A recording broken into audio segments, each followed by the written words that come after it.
کبتی کو تھپڑ مار دیا تھا، قرآن مجید کے دامن میں یہ واقعہ موجود ہے۔ تو آپ کی جلالت اور آپ کے زور کی تاب نہ لاتے ہوئے وہ وہیں ڈھیر ہو گیا اور اس کی موت واقع ہو گئی۔ تو مصر کے حالات کشیدہ ہو گئے اور حضرت موسیٰ علیہ السلام کو مصر چھوڑنا پڑا۔ تو وہ شہر مدین کی جانب جا رہے تھے کہ راستے کے اندر ایک کنواں تھا، وہاں کچھ لوگ اپنے جانوروں کو پانی پلا رہے تھے۔ تو حضرت موسیٰ نے دیکھا کہ دو پردہ دار خواتین ہیں، وہ اپنے جانوروں کو ایک سمت لیے کھڑی ہیں، سمجھ گئے کہ مردوں کے ہجوم میں آنا نہیں چاہ رہی، ان کا حیا مانے ہے۔ تو آگے بڑھے اور ان کے جانور ہانکے اور ان کو سیراب کیا اور پھر ان کی جانب ہانک دیے۔ وہ واپس گئیں اور اپنے والد بزرگوار سے کہا کہ ایک سال نوجوان جس کی آنکھوں میں شرم و حیا تھا، اس نے ہمارے ساتھ یہ مہربانی کی۔ تو ان کے والد گرامی نے کہا کہ جاؤ اس کو بلا کے لاؤ۔ قرآن مجید میں اس کا ذکر کیا گیا، فَجَاءَتْهُ إِحْدَاهُمَا تَمْشِي عَلَىٰ اسْتِحْيَاءٍ، ان میں سے ایک خاتون حیا میں سمٹی ہوئی حاضر ہوئی۔ اس نے کہا کہ ہمارے والد گرامی آپ کو بلاتے ہیں، آپ نے ہمارے ساتھ جو مہربانی کی ہے اس کا وہ اجر دینا چاہتے ہیں۔ تو حضرت موسیٰ علیہ السلام ان کے ساتھ چلے گئے، اور جب گئے تو یہ گھر تھا حضرت شعیب علیہ السلام کا، اور یہ صاحبزادیاں حضرت شعیب علیہ السلام کی تھیں۔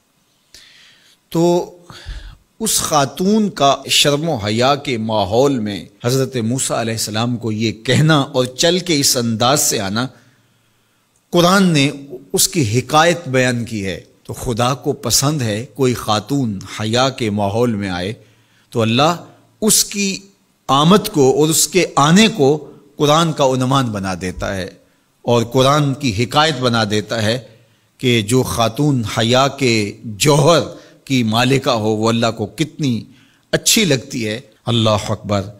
حضرت نبی اکرم صلی اللہ علیہ وآلہ وسلم کا فرمان حیا کے حوالے سے، الحیاء من الایمان، حیا ایمان سے ہے۔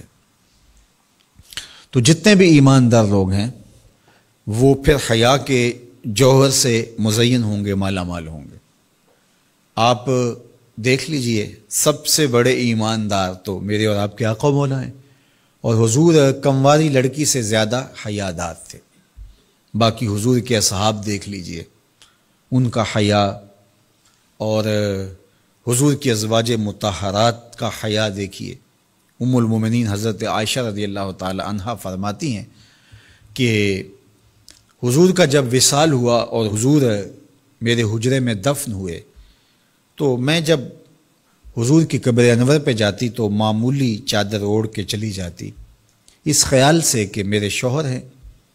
پھر حضرت ابوبکر صدیق رضی اللہ تعالیٰ عنہ کا وصال ہوا تو وہ بھی ساتھ دفن ہو گئے، تو میں پھر بھی اسی حالت میں جاتی اور میں سوچتی کہ ایک میرا شوہر ہے اور دوسرا میرا والد ہے۔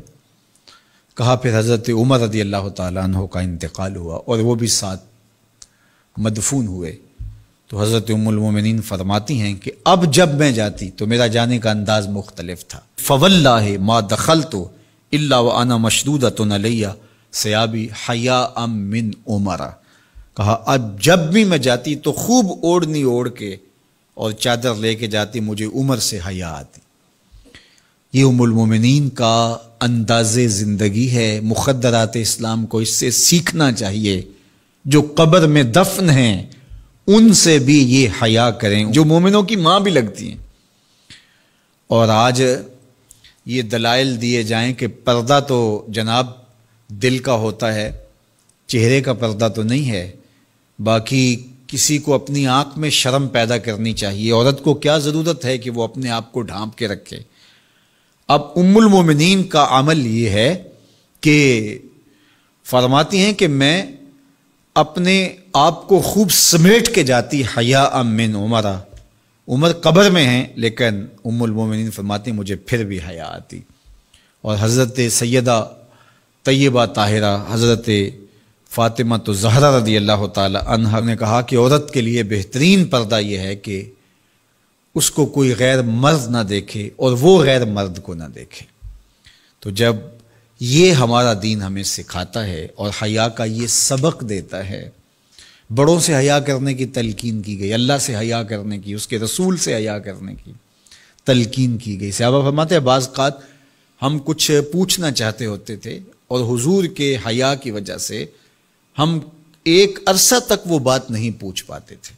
آج دادا کے سامنے بچے جس طرح بات کرتے ہیں اور جس طرح بچوں سے حیا کا جوہر ختم ہو گیا ہے اور اس کو وہ تہذیب نو کا کرشمہ سمجھتے ہیں اور جدید دور کی کرامت سمجھتے ہیں، یہ دور جدید کی کرامت نہیں ہے، یہ